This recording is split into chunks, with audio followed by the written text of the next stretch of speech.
करता है फिर से चौथे भाग में एंटरप्रेन्योरशिप और क्लस्टर डेवलपमेंट के। हम आशा करते हैं कि आपको ये सारे सेशंस अच्छे लग रहे हैं और इसमें हमारी यही कोशिश रहेगी कि आसान से आसान तरीके से हम हर एक सेशन में समझाएं। So we'll try our best to ensure that we bring the subject in a manner which is first of all accessible to all, and that's why we are doing it on Facebook Live, as well as it's easy to understand and comprehend and maybe apply as well for few of you. कुछ लोग आप में से ऐसे भी हैं जो यहाँ जो चीज सीख रहे हैं उसको अप्लाई भी करेंगे। तो इस कोशिश के साथ हम आज का सेशन स्टार्ट करते हैं। आशा करता हूं कि आप सभी स्वस्थ हैं और घर में अच्छे तरीके से अपने परिवार के साथ एक सुखद स्थिति में इस सेशन को देख रहे हैं। So I hope that you and your family are enjoying this time of lockdown at your home very preciously, and you are enjoying our sessions, our episodes as well. तो जैसा कि हम हर सेशन में करते हैं, आज भी हम एक क्विक रिकैप से हम स्टार्ट करते हैं। So let's begin with a quick recap. Yesterday we dived into the topic of marketing. हम कल से मार्केटिंग को एक विषय की तरह समझने की कोशिश कर रहे हैं और उसको धीरे धीरे आगे जानेंगे। ध्यान रखिए कि ये बातें जो आप सीख रहे हैं, जिस समय आप फील्ड पे रहेंगे, काम करेंगे, उस समय आपको इन चीजों को करना होगा और अप्लाई करना होगा। क्योंकि ध्यान रखिएगा, अगर आप एडुकेट नहीं करेंगे अपने क्लस्टर को तो वो इंटरेस्ट लूज कर पाएंगे।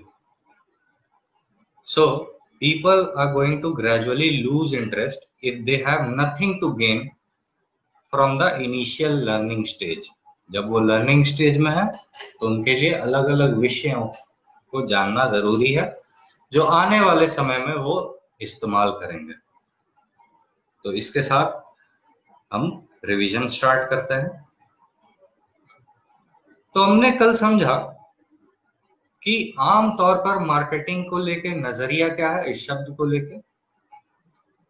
या तो हम कोई फैमिली फंक्शन है तो वहां पे ऐसा सोचते हैं कि बल्क में जो हम परचेज कर रहे हैं और वो शायद शॉपिंग है, जैसे शादी ब्याह के समय जब ये कहा जाता है कि जाइए ये सामान मार्केटिंग करके आ जाइए। या कहीं कहीं इसका ये भी धारणा है कि चर्चा फैलाना, जैसे गांव में कोई सरपंच का स्पीच है या सरपंच किसी योजना के बारे में लोगों को बताना चाहता है तो वो बोलेगा अपने मेंबर्स से कि आप लोग इस बात की चर्चा करें, लोगों तक इस बात को पहुंचाएं ताकि एक जगह पे लोग आ सकें, मेरी बातें सुन सकें। या कहीं कहीं मार्केटिंग इस नजरिए से भी देखा जाता है कि बिक्री को बढ़ाना। पर टेक्निकल टर्म्स में मार्केटिंग क्या है, जैसा कि हमने डिस्कस किया बिजनेस डिक्शनरी का डेफिनेशन, ये एक मैनेजमेंट प्रोसेस है which helps us move the goods and services from concept to the customer। मतलब ये एक मैनेजमेंट प्रोसेस है जिस जरिए हम एक सेवा या एक उत्पाद को जिस समय से उसकी योजना शुरू होती है कि किस तरह का उत्पाद होगा, इसे कहाँ बेचेंगे, किस दाम पे बेचेंगे और किस तरह से लोगों को बताएंगे कि हमारा एक प्रोडक्ट भी है, इन सब चीजों के बारे में मैनेजमेंट डिसीजंस लेने को ही मार्केटिंग विषय कहते हैं। फिर हमने देखा कि 4Ps के अंदर रिलेशनशिप क्या है। तो उसके लिए सबसे पहले हमने समझा कि आसान तरीके से प्रोडक्ट आखिर किसको बोलेंगे। ये वही उत्पाद या सेवा होगा जिसको हम बिक्री करने वाले हैं, या ये ऐसी सेवा भी हो सकती है जिसको हम पैसे के बदले बिक्री ना करें, एक्सचेंज के हिसाब से करें। जैसे पुराने समय में बार्टर सिस्टम होता था, पैसों का लेन देन नहीं होता था, चीजों का लेन देन होता था। जिसकी जो जरूरत है वो उसके हिसाब से अपनी चीजों को लेन देन करता था। तो सबसे पहली बात कि आखिर कौन सा सामान हम बेचना चाहते हैं, एक्सचेंज करना चाहते हैं। ये जो प्रक्रिया है बेचने की, ये आखिर किस कीमत पे होगी और ये फैसिलिटेट किस जगह होगी। So the exchange is going to happen at home or in a store or in a online space. और साथ में पहले तो लोगों को ये बताना पड़ेगा कि ये प्रोडक्ट भी है, इसका मतलब प्रमोशन भी करना होगा। तभी अगर प्रोडक्ट अच्छा है, उसकी कीमत सही है, तो लोग सही जगह जाके सही तरीके से उसको खरीद सकते हैं और इस्तेमाल कर सकते हैं। चलिए आगे बढ़ेंगे। फिर हमने समझा कि ये जो 4Ps है ये इंटर रिलेटेड किस तरीके से है, उसको हमने समझा। काइंड ऑफ प्रोडक्ट से मतलब मेरा प्रोडक्ट किस तरह का है, किस प्रकार का है, इससे हमने समझा कि 4Ps के बीच में रिलेशन क्या है। तो हमने एक एग्जांपल लिया कि मास प्रोडक्ट मारुति हो सकता है, ज्यादातर लोग खरीद सकते हैं। एक आम धारणा है ये, आम लोग भी उसको खरीदने की हिम्मत कर सकते हैं, चेष्टा कर सकते हैं। While Mercedes will be considered a differentiated product, maybe for its build quality, maybe for the kind of framework it uses, maybe for the kind of process it uses to produce that car, or there can be a number of reasons. जिस कारण से Mercedes को differentiated बोला जाएगा, वो कारण प्रक्रिया से भी हो सकती है कि उसकी उत्पादन प्रक्रिया मारुति से कैसे अलग है, या उसके ढांचे में क्या बदलाव है, इंजन में क्या बदलाव है। अलग अलग रीजन हो सकते हैं, लेकिन इतना हर किसी को समझ में आता है कि वो खास लोग ही लेते हैं, इसलिए उस नजरिए से समझिए कि ये डिफरेंशिएटेड प्रोडक्ट। जब प्राइस की बारी आती है तो नेचुरली कंपैरिजन में मारुति बहुत कम कीमत में मिल जाती है, बहुत कम कीमत में मिलती है, और ये ज्यादातर लोग खरीद सकते हैं। और खरीद पाए इसके लिए ये भी जरूरी है कि ज्यादा शोरूम और ज्यादा सर्विस सेंटर हो। लेकिन मर्सिडीज कुछ ही लोग खरीदेंगे, कुछ ही लोग इस्तेमाल करेंगे, इसलिए कम शोरूम और कम सर्विस सेंटर से भी इनका काम चल जाता है।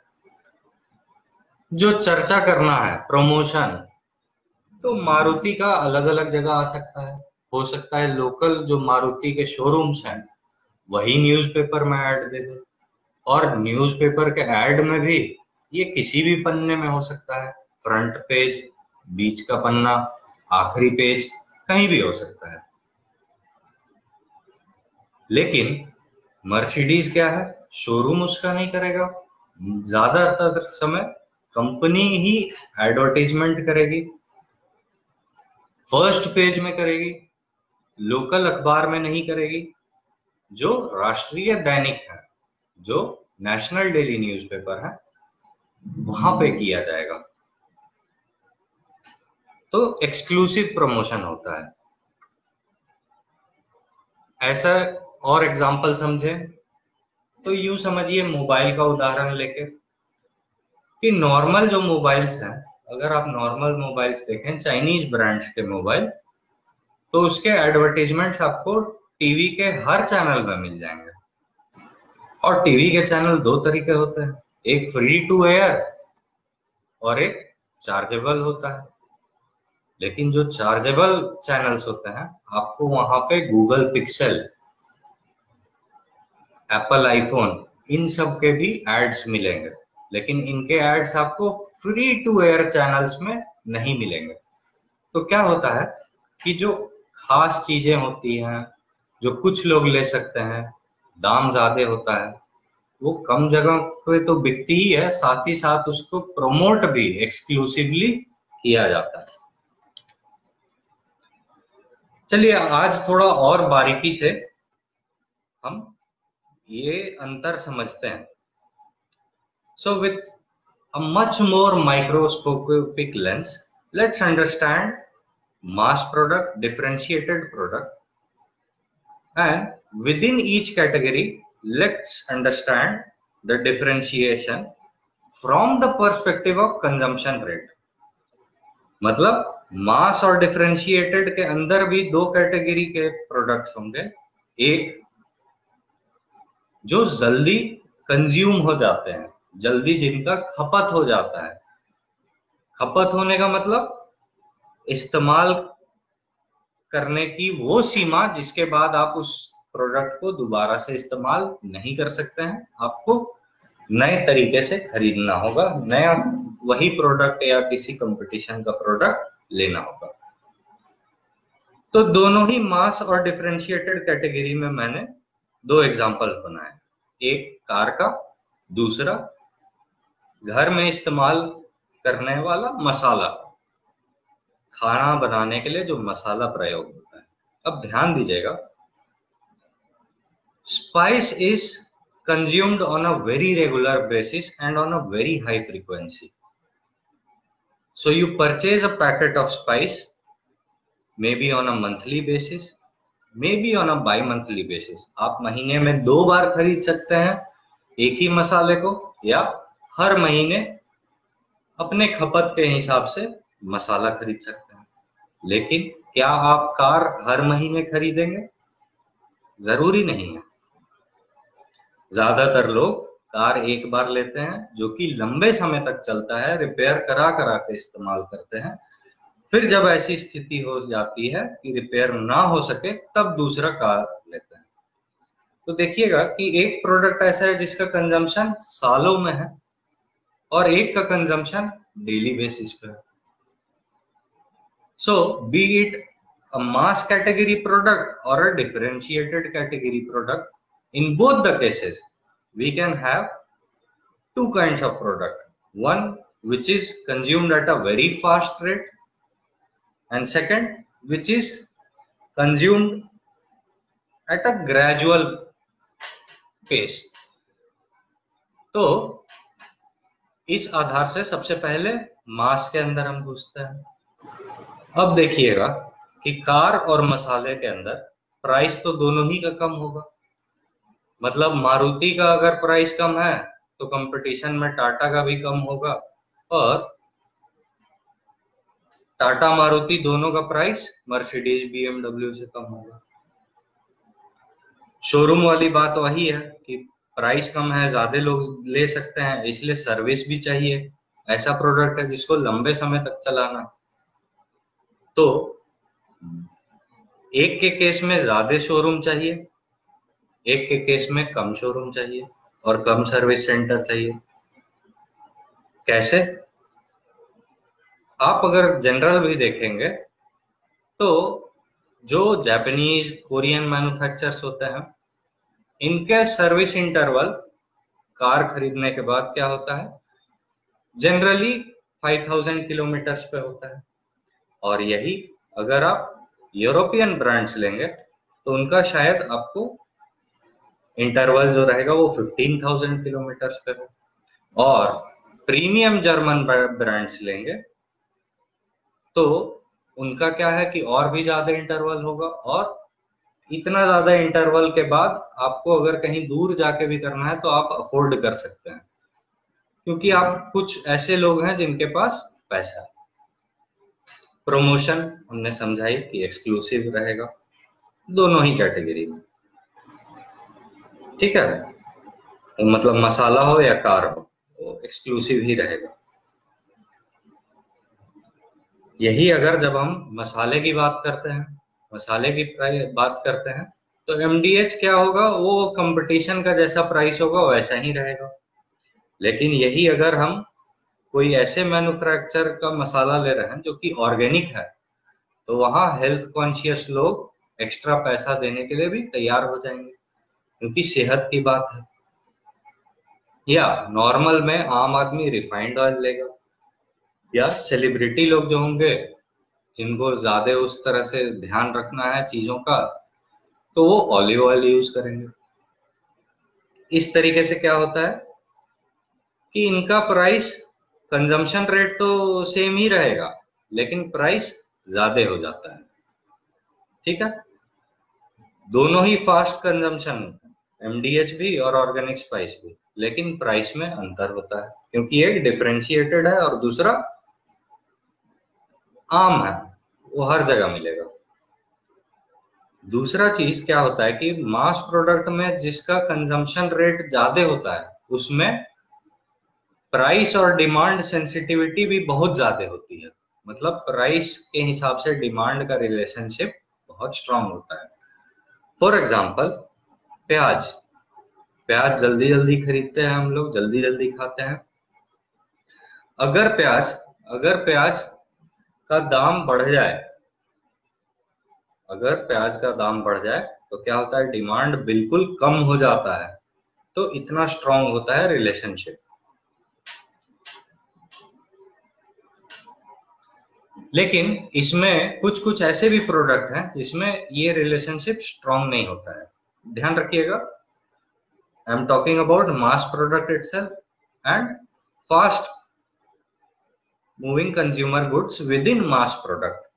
ठीक है, so I said that the price demand relationship, price demand sensitivity is going to be very strong in case of FMCG products belonging to mass category like onions। लेकिन वहीं अगर हम बात करें नमक की, तो नमक क्या है कि ऐसे नहीं होता है कि आप प्याज क्या है कि जैसा खाना बना रहे हो उसके हिसाब से आप बोलिएगा कि चलो आज दाल के जगह चिकन है तो अलग अलग उसमें क्वांटिटी प्याज का यूज करेंगे। जहां एक प्याज से काम बनता था वहां हो सकता है कि आप 3 से 6 प्याज इस्तेमाल करें। लेकिन नमक का क्वांटिटी उस तरीके से वेरी नहीं करता है, इसलिए वहां पे नमक के केस में ये रिलेशनशिप इतना स्ट्रांग होता नहीं है। आगे बढ़ते हैं कि मास कैटेगरी ही के अंदर मारुति का शोरूम आपके एक्सेसिबल डिस्टेंस में होगा, आपके एक्सेसिबल डिस्टेंस में होगा, मतलब आपके शहर में हो सकता है या आपके पास के शहर में हो सकता है। लेकिन जो जल्दी कंजम्पशन होने का चीज है, जल्दी खपत होने का चीज है, ये तो बिल्कुल पास में आपको चाहिए। अगर मसाला किराना दुकान में ना मिले और किसी शोरूम में मिले मारुति की तरह, तो कितना प्रॉब्लम हो सकता है। बिना लॉकडाउन के, बिना कोरोना जैसे केस को भी लेके बहुत बड़ा प्रॉब्लम है। अगर आपके रोजमर्रा की जो चीजें हैं वो अगर आपके पास ना हो, उसके लिए अलग से आपको शोरूम जाना पड़े, तो बहुत दिक्कत है। इसी तरह से अब हम डिफरेंशिएटेड में आते हैं। डिफरेंशिएटेड में जब हम आते हैं तो प्राइस की तो बात हो ही गई, शोरूम्स की भी बात हो गई। अब जो ऑर्गेनिक स्पाइसेस हैं, ये आप देखिएगा कि ज्यादातर किराना दुकान में नहीं मिलेंगे। जो ब्रांडेड या so called premium retail stores होते हैं, वहां आपको चांसेस ज्यादा हैं उनके मिलने के, चांसेस ज्यादा हैं। For example, you visit a store like More market, Reliance Fresh और Big Bazaar, there the chances of one finding organic spices is much more than him finding the same thing in his local retail store or local so called kirana store।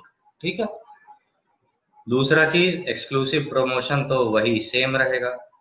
जिस तरह से car होता है उसी तरह से खाने पीने के भी चीज में जो एक्सक्लूसिव है, ऑर्गेनिक है या 100% प्योर है, उसका एक्सक्लूसिव प्रमोशन होगा, एक्सक्लूसिव जगह मिलेगा। जाहिर सी बात है, अगर चुनिंदा जगहों पे वो मिल रहा है तो ऐसी चीजों को खुद ही एक्सक्लूसिव बन जाता है। ठीक है, I hope you are able to understand this further microscopic differentiation in case of mass product as well as differentiated product। मतलब आपने दोनों के अंदर दो प्रोडक्ट को और समझा होगा कि दो किस तरह के प्रोडक्ट हो सकते हैं। एक जो एक बार खरीद के लंबे समय तक इस्तेमाल कर सकते हैं, और दूसरे ऐसे जो कि आप निरंतर खरीदते हैं। You purchase those things at a regular interval, like fast moving consumer goods, FMCG products, cosmetics, spices, ठीक है, beauty products, bathroom washroom products, इस तरह की चीजें। तो ये दोनों कैटेगरी में हो सकती हैं, मास में भी हो सकती हैं, डिफरेंशिएटेड में भी हो सकती हैं। थोड़ी थोड़ी चीजें बदलाव है, जैसे आपके जो ज्यादा खपत होने वाली चीज है खासकर मास कैटेगरी की, वो आपके घर से बिल्कुल नजदीक मिलनी चाहिए। लेकिन डिफरेंशिएटेड के केस में अगर थोड़ा दूर भी मिल रहा है तो अलग बात है, क्योंकि हर कोई ऑर्गेनिक स्पाइस यूज करेगा नहीं, कॉस्टली होगा। और जैसा कि मैंने बताया कि प्राइस और डिमांड रिलेशनशिप बहुत स्ट्रांग होता है ऐसे प्रोडक्ट्स में जो कि जल्दी खपत होती है, इसलिए ये हर जगह मिलेगा भी नहीं। So let's move to the next section. Till now I have not received any kind of doubt or comment. In case you still have doubt, then please feel free to write that down on the comment section. With that I'll move to the next section कि क्या क्या चीजें हैं जो कि जब हम product बनाते हैं तो वहां सोचने वाली बात है। जब हम प्रोडक्ट बनाते हैं तो सोचने वाली बात है। So what are those things that we need to keep in mind while we are manufacturing a product? First of all, quality. Quality जिस समय हम बना रहे हैं, suppose you are going to introduce an entirely new product which is not found in any market. एक ऐसा आप उत्पादन करने जा रहे हैं जो अभी तक मार्केट में नहीं मिलता है, तो उस स्टेज में क्या इंपॉर्टेंस है कि आप किस प्रकार का रॉ मटेरियल यूज कर रहे हैं। फॉर एग्जाम्पल, आप अगर चिप्स मैन्युफैक्चर करते हैं तो पोटैटो की आप एक वैरायटी ही यूज कर सकते हैं चिप्स बनाने में, बाकी वैरायटी आप नहीं यूज कर सकते हैं। उसी तरह से जब प्रोसेसिंग स्टार्ट हो गई, रॉ मटेरियल आपके पास आ गया, प्रोसेसिंग स्टार्ट हो गई, तो प्रोसेस करने में किस तरह की टेक्नोलॉजी यूज हो रही है या उसका प्रोसेस किस तरह का है, ये भी मैटर करता है। साथ में स्टैंडर्ड्स क्या है, मेंटेन क्या किया जा रहा है। एग्जाम्पल जैसे फूड प्रोडक्ट्स हैं तो उसमें प्रिजर्व करने का क्या तरीका है, क्या उसमें नेसेसरी स्टैंडर्ड ऑपरेटिंग प्रोसीजर्स का ध्यान रखा गया है। नहीं तो मैगी जैसा केस हो सकता है। मैगी वाला केस काफी हाईलाइट में आया था जहां मैगी का मैन्युफैक्चरिंग को बंद कर दिया गया था। तो आपके सेफ्टी स्टैंडर्ड्स क्या है इन terms of health, specially in case of food products. उसी तरह सपोज कीजिए कि आपका प्रोडक्ट बाजार में पहुंच गया। Now let's assume that you have manufactured a product and you have channelized your resources to move that product into the nearby market or any probable market. जब चीजें बिक्री होंगी तो कंज्यूमर के सेंस से क्वालिटी कहां से आती है, लुक एंड फील से, because until unless the consumer has purchased that particular thing and consumed it, he or she is not aware about the quality. जो लुक एंड फील है वही उसको क्वालिटी का आभास दिलाता है। तो लुक एंड फील में क्या क्या चीज नेसेसरी है? लेबल। लेबल में क्या होगा? नेसेसरी इंफॉर्मेशन होगा। जैसे फूड प्रोडक्ट में क्या होगा? फसाई का साइन होगा, फसाई का रजिस्ट्रेशन नंबर वगैरह, ये सब डिटेल होगा। एनर्जी कितना है वो डिफरेंशिएटेड रहेगा कि 100 ग्राम्स के अंदर कितना फैट है, कितना कार्बोहाइड्रेट है, इस तरह की जानकारी। तो ये नेसेसरी इंफॉर्मेशन है। इंग्रेडिएंट्स क्या है उसको बनाने के लिए। Apart from that, a food product can also have value added information. जैसे आप कोई, गर्मियों का दिन अब आ रहा है, आप अगर कोई सोडा की बोतल खरीदते हैं या रूह अफ़ज़ा जैसे सिरप्स की बोतल खरीदेंगे, तो उसके लेवल में हो सकता है आपको एक रेसिपी भी हो मेंशन कि इस तरह से आप अगर ड्रिंक्स बनाएंगे अपने घर में, and if you serve that chilled, people are going to like it and you may give it a try. तो ये क्या है? ये नेसेसरी इंफॉर्मेशन नहीं है, ये वैल्यू एडेड इंफॉर्मेशन है। साथ में लुक एंड फील क्या है? Packaging material. मेरा प्रोडक्ट कैसा है और उस प्रोडक्ट का क्वालिटी कैसे डिटरमिन करेगा कि मेरा क्वालिटी कैसे है, इसके लिए पैकेजिंग भी बहुत जरूरी है। For example, you can sell pickle in a plastic bottle as well in a glass bottle. आप अचार को एक प्लास्टिक के भी वेसल में बेच सकते हैं और एक ग्लास शीशे के वेसल में भी बेच सकते हैं। But as a consumer, just think, if you are holding both of them in your hands, one on the left side and another on the right side. Suppose you are holding it like you are holding the glass bottle on your right side and left hand is holding the plastic bottle. आप उस समय जो feel कीजिएगा, आप quality किससे determine कीजिएगा कि glass का बॉटल यूज करना चाहिए। ग्लास का बॉटल में वो क्वालिटी ज्यादा आपके लिए, आपके ब्रेन के लिए वो चीज परसेप्शन क्रिएट करेगा। इसलिए पैकेजिंग मटेरियल भी कंज्यूमर को हेल्प करता है ये समझाने में कि भाई क्वालिटी कैसी हो सकती है। दूसरा चीज, अगर सपोज आपका सॉफ्ट ड्रिंक्स है, तो पैकेट साइज उसका कैसा है। जैसे एक महिला है, वो घर में अपने दोस्तों को लेके एक पार्टी ऑर्गेनाइज करती है और उसको चाहिए फ्रूटी। पार्टी में ज्यादा लोग आएंगे, इसका मतलब फ्रूटी उसको क्या चाहिए? ज्यादा बड़े साइज की चाहिए। अगर फ्रूटी वाला 5 लीटर का बॉटल बना दे तो पर्पस तो सॉल्व हो जाएगा, लेकिन 5 लीटर का बॉटल फ्रिज में जगह तो होता नहीं है। तो फ्रिज का जो कंपार्टमेंट होता है उसके हिसाब से सूटेबल क्या होगा? 1 लीटर बॉटल, 1.25 लीटर बॉटल, इस तरह के बॉटल साइज। तो पैकेजिंग मेरा साइज क्या है? मटेरियल तो हो ही गया, साथ में पैकेजिंग साइज क्या है। दूसरा बात कि अगर वही महिला को अपने बच्चे को एक फ्रूट जूस देना है टिफिन के साथ, तो ध्यान रखिए कि वो फ्रूट जूस जो है, बच्चा हो सकता है कि स्कूल में जाके खेलते खेलते कंज्यूम करे। अगर खेलते खेलते कंज्यूम कर रहा है, इसका मतलब उसका पैकेजिंग ऐसा होना चाहिए कि वो स्पिल नहीं करे, मतलब उसके मुंह से छलक ना जाए।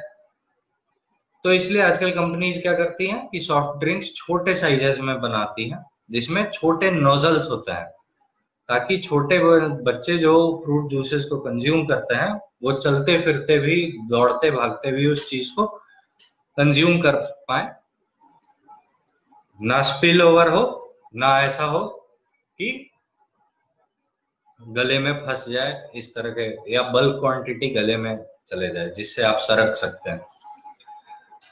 तो ये सब चीजों का ध्यान रखने की जरूरत है। Now let's talk about value addition. Value addition in terms of packaging.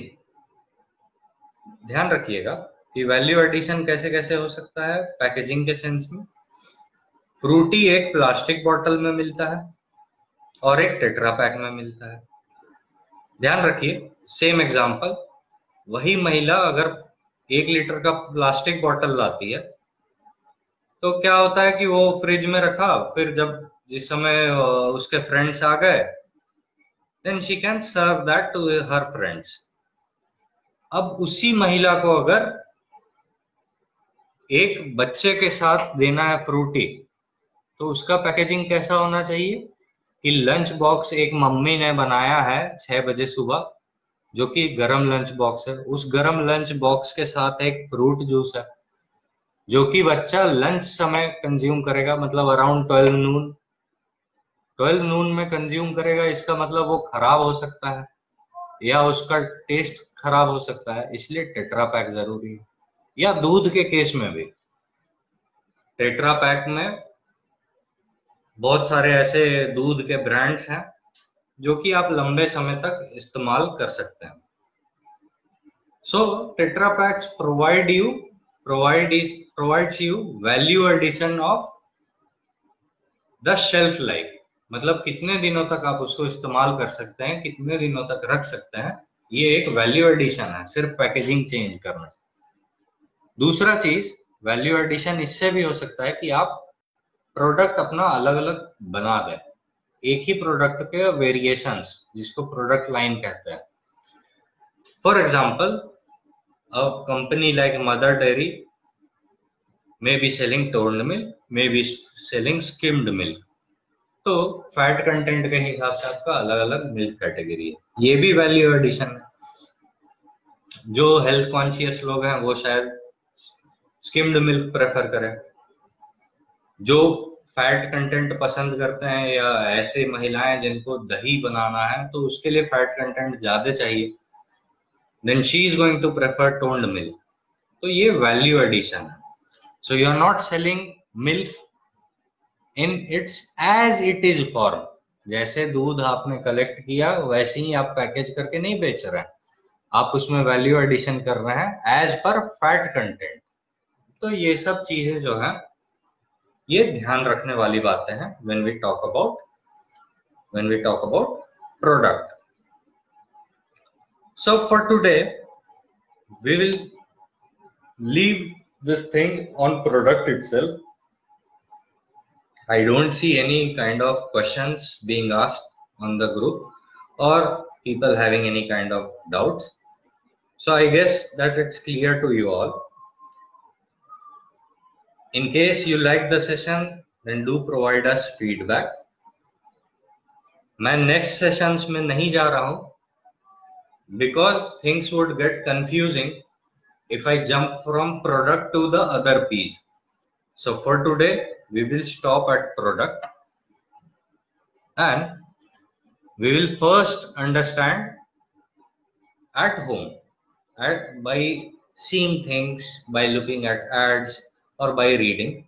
हम अलग अलग स्रोत से पढ़ के, देख के, शायद खुद के अनुभव से जान के पहले प्रोडक्ट को आज समझ लें कि भाई मास और डिफरेंशिएटेड क्या है और दोनों के अंदर ऐसे कौन से प्रोडक्ट हैं जो कि एक समय लेने के बाद लंबे समय तक इस्तेमाल हो सकते हैं, और दूसरे तरफ कौन से ऐसे प्रोडक्ट हैं जो कि जल्दी जल्दी खत्म होते हैं और जल्दी जल्दी खरीदना होता है, और इसमें ये दोनों के अंदर मिलेंगे, मास के अंदर भी, differentiated. So I request you all to just understand this, listen to this, promote this within your friends and family who want to understand entrepreneurship or want to understand the subject of marketing itself. मैं आपसे ये निवेदन करता हूं कि अपने दोस्तों, अपने परिवार वालों के साथ ये शेयर करें और इन उदाहरणों को समझें अपने अनुभव से या अपने ज्ञान से, या आप जो देखते सुनते हैं उससे इस चीज को समझें। दूसरा क्या समझे कि प्रोडक्ट के अंदर क्या क्या मैटर करता है मेरे लिए। अगर मैं ग्राहक हूं, जैसे लुक एंड फील, क्योंकि मैं जब तक उसको खोलता नहीं हूं प्रोडक्ट को तब तक लुक एंड फील पता नहीं चलता है। और दूसरा है क्वालिटी। अच्छा, लुक एंड फील भी हर प्रोडक्ट में जरूरी नहीं है, या पैकेजिंग हर प्रोडक्ट में जरूरी नहीं है। जैसे सरिया, सरिया में क्या जरूरी है? लेबल जरूरी है, लेकिन उसके पैकेजिंग की नहीं जा सकती है। इसलिए आप इस टॉपिक को एक्सप्लोर करें, अलग अलग प्रोडक्ट जो आपके आसपास दिखते हैं उसको देख देख के, समझ समझ के, कि क्वालिटी अगर मेरे को प्रोडक्ट बनाना है तो किस तरह से मेरे लिए मैटर करेगा।